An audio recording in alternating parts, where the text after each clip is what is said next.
안녕하세요. 오늘 여러분이 보내주신 운동 조절학 관련 자료들을 보니 정말 흥미로운 아이디어가 하나 떠오르더군요. 우리의 뇌가 태어날 때부터 모든 게 정해진 컴퓨터가 아니라 끊임없이 변화하고 성장하는 살아있는 도시와 같다는 생각 말입니다. 그래서 오늘 우리는 이 뇌라는 도시가 어떻게 새로운 길을 내서 학습하고 또 지진 같은 큰 손상을 입은 뒤에 어떻게 교통을 재정비하고 회복하는지, 그리고 더 빠르고 스마트하게 재건하기 위한 최신 도시계획 전략은 무엇인지 한번 깊이 탐사해 보려고 합니다. 아주 멋진 비유네요. 그 도시의 핵심 운영 원리가 바로 오늘 이야기할 신경 과소성, 즉 뉴로플라스티시티입니다. 뇌가 경험에 따라서 스스로 구조와 기능을 바꾸는 능력이니까. 방금 말씀하신 것처럼 도시가 스스로 도로를 넓히고 건물을 새로 짓고 심지어 지역 전체를 재개발하는 그런 능력이라고 할 수 있죠. 뇌가 변한다, 즉 도시가 변한다는 게 구체적으로 어떤 스케일의 변화를 말하는 건가요? 자료를 보니까 아주 작은 교차로부터 거대한 지역구 전체가 바뀌는 수준까지 여러 차원이 있던데요. 맞습니다. 크게 세 가지 다른 스케일로 볼 수 있어요. 우선 가장 작은 수준은 개별 교차로, 즉 시냅스 수준의 변화입니다. 아, 시냅스요. 네, 신경세포들이 만나는 지점인데 여기서 신호의 세기를 조절하는 거죠. 뭐랄까, 두 교차로 사이의 교통량을 늘리거나 줄이는 것처럼요. 이걸 시냅스 가소성이라고 합니다. 알겠습니다. 그럼 마치 신호등 시간을 조절해서 특정 길로 차가 더 많이 가게 하는 그런 느낌이네요. 정확해요. 그것보다 이제 한 단계 위가 회로 수준의 변화입니다. 이건 아예 새로운 길을 내거나 기존 길을 없애버리는 거예요. 우회도로를 건설하는 것처럼요. 네, 늘 막히던 길이 있으면 우회도로를 새로 건설하는 거죠. 이걸 구조적 가소성이라고 부릅니다. 그리고 마지막으로 가장 큰 스케일은 대뇌거질 지도, 그러니까 도시의 구역 재편성입니다. 예를 들어 공장지대였던 곳이 상업지구로 바뀌는 것처럼 원래 손가락 움직임을 담당하던 뇌의 영역이 부상으로 그 기능을 못하게 되면 주변 영역이 그 역할을 대신 떠맡아서 새로운 기능을 수행하도록 재개발되는 겁니다. 그렇군요. 그럼 뇌 손상 후에 기능 회복이라는 건 단순히 무너진 건물을 다시 짓는 것, 그러니까 복구뿐만 아니라 도시 전체가 그 손실에 적응해 나가는 과정이겠네요.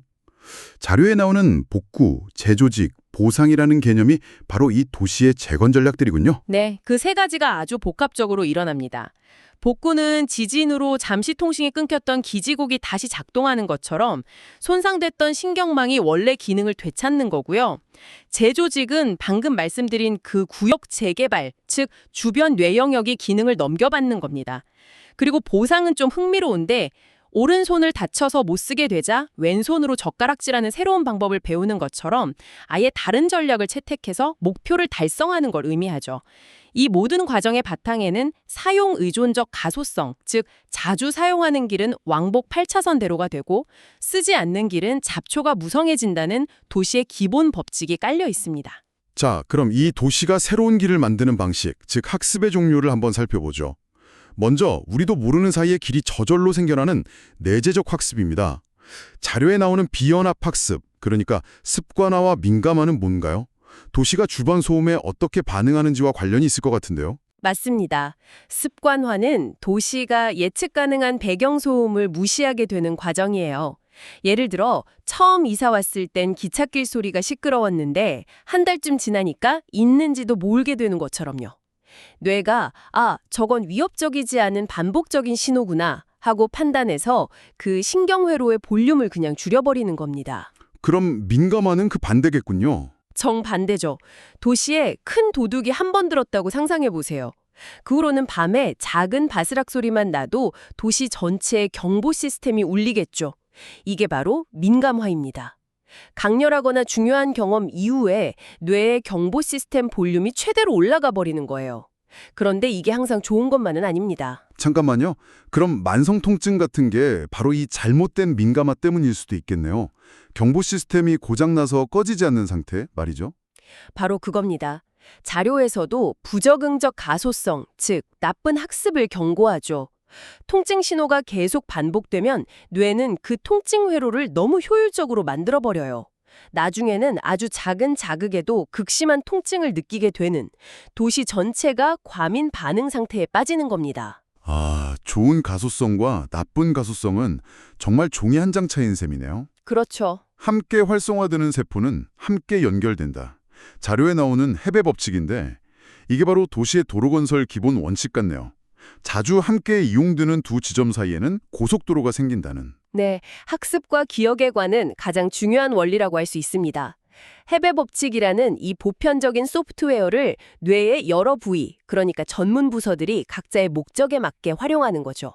예를 들어 손뇌라는 부서는 타이밍과 오차 수정 전문가입니다. 타이밍과 오차 수정이요? 네, 날아오는 공을 잡을 때 눈으로 본 정보와 손의 움직임을 계속 함께 활성화시키면서 둘 사이의 연결을 정교하게 다듬어서 고속도로를 놓는 거죠. 그렇다면 손해가 움직임의 정확성 앱을 실행하는 거군요. 다른 부서들은 어떤 거예요? 편도체는 감정 스티커를 붙이는 부서라고 보시면 돼요. 어떤 경험에 강한 공포나 기쁨 같은 감정 스티커를 딱 붙여서 절대 잊지 못할 기억으로 만들죠. 그리고 바닥핵은 보상과 습관 부서입니다. 이 길로 갔더니 맛있는 게 있더라 같은 경험을 하면 도파민이라는 보상 신호를 막 뿌려서 그 길을 아주 강력한 습관의 경로로 만들어버립니다. 그래서 자전거 타기나 악기 연주 같은 절차 학습, 즉 몸으로 익히는 기술들은 한 번 배우면 절대 안 잊어버리는 거군요.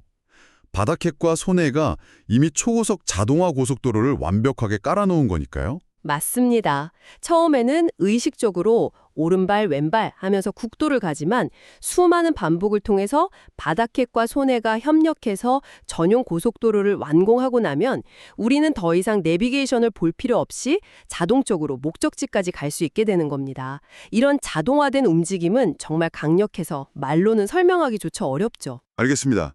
이렇게 몸이 저절로 기억하는 자동화 도로망이 있다면 반대로 우리가 의식적으로 지도를 보고 길을 찾아가는 학습도 있잖아요. 역사적 사실을 외우거나 어제 저녁 메뉴를 기억하는 것 같은 외재적 학습 말입니다.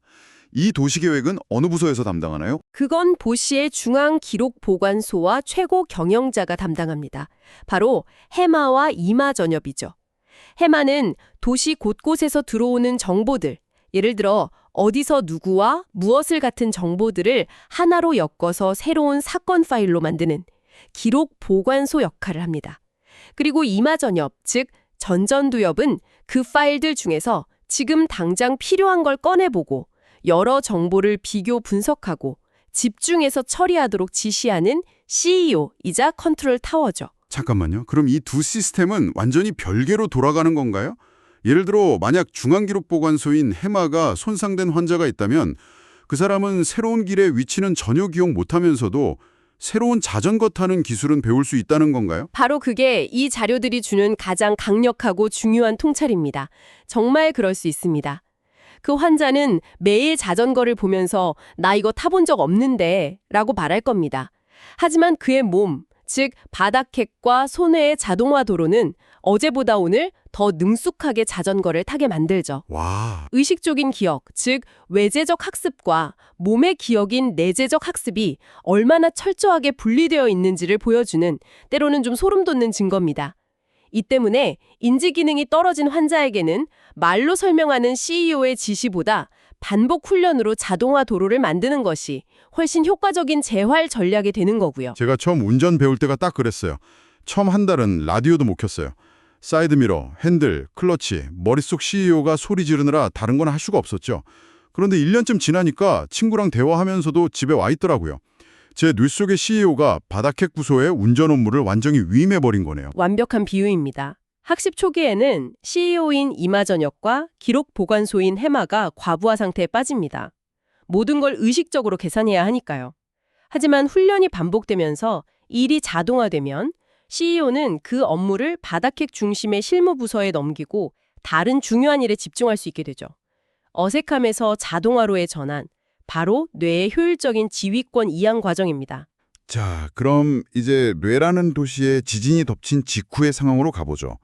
자료를 보면 초반의 기능 회복은 무너진 건물이 순식간에 재건돼서가 아니라 지진 직후의 혼란이 정리되는 덕분이라고 하네요.